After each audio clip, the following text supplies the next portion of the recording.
Hello বন্ধুরা, শ্রীকৃষ্ণ যোগব্যায়াম চ্যানেলে সবাইকে স্বাগত জানিয়ে আমি আবারও আপনাদের সামনে একটি নতুন ব্যায়াম বা আসন নিয়ে উপস্থিত হলাম। ব্যায়ামটির নাম পদহস্তাসন, অর্থাৎ যে আসন অভ্যাসকালে অভ্যাসকারীর পা ও হাতের পেশি এবং স্নায়ুমণ্ডলী সুস্থ থাকে, সেই আসনের নাম হচ্ছে পদহস্তাসন। যে কোনো যৌগিক ব্যায়াম অভ্যাসের আগে কয়েকটি খালি হাতে ব্যায়াম বা এক্সারসাইজ করা অধিক স্বাস্থ্যকর। চলো বন্ধুরা, 1 নম্বর এক্সারসাইজ দেখে নেওয়া যাক। বন্ধুরা, এই 1 নম্বর এক্সারসাইজটি ব্যায়াম শুরুতে অভ্যাস করলে ব্যায়ামের প্রতি অধিক মনোসংযোগ বাড়ে। তাই বন্ধুরা, ব্যায়াম অভ্যাসের আগে 1 নম্বর এক্সারসাইজটা অবশ্যই করবেন। চলো বন্ধুরা, 1 নম্বর এক্সারসাইজ, পায়ের গোড়ালিগুলো এক জায়গায় করে হাত সোজা করে দম নিতে নিতে হাতগুলো উপরে তোলো। চোখ বন্ধ, হাতের করতল জোড়া থাকবে। আবার দম সাথে সাথে হাতগুলো নিচে নামাও। ফের দম নিতে হাতগুলো উপরে তোলো। আবার দম সাথে সাথে হাতগুলো নিচে নামাও। বন্ধুরা, এইভাবে 15 বার অভ্যাস করবেন। চলো বন্ধুরা, 2 নম্বর এক্সারসাইজ দেখে নেওয়া যাক। 2 নম্বর এক্সারসাইজ,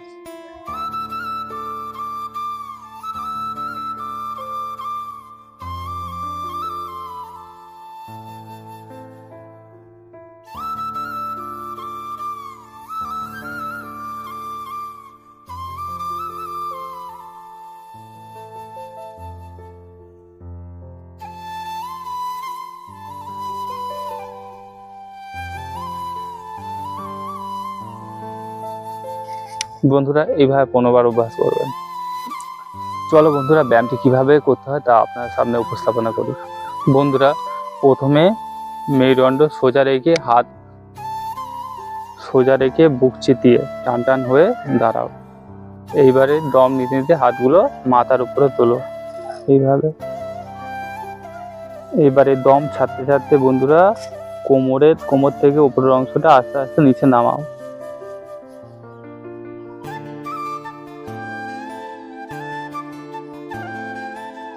এই দু পায়ের পাশে মাটিতে রাখো। এবারে কপাল হাঁটুতে ঠেকাও।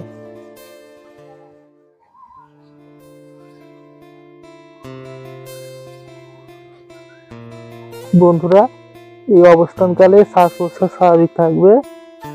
এইভাবে 30 সেকেন্ড হোল্ড করো।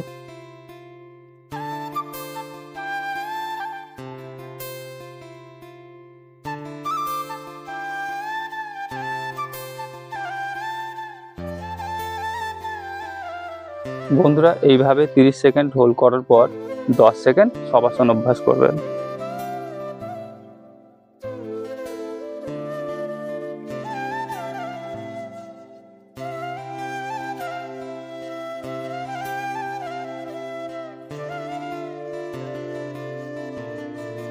বন্ধুরা, এইভাবে 4 বার অভ্যাস করবে।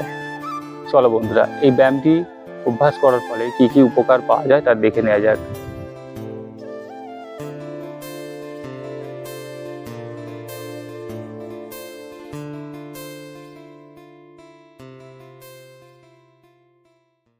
ভিডিওটি যদি আপনাদের ভালো লেগে থাকে তবে একটি লাইক করে দেবেন এবং পরবর্তী এইরকম ভিডিও আরও পাওয়ার জন্য চ্যানেলটিকে সাবস্ক্রাইব করে দেবেন।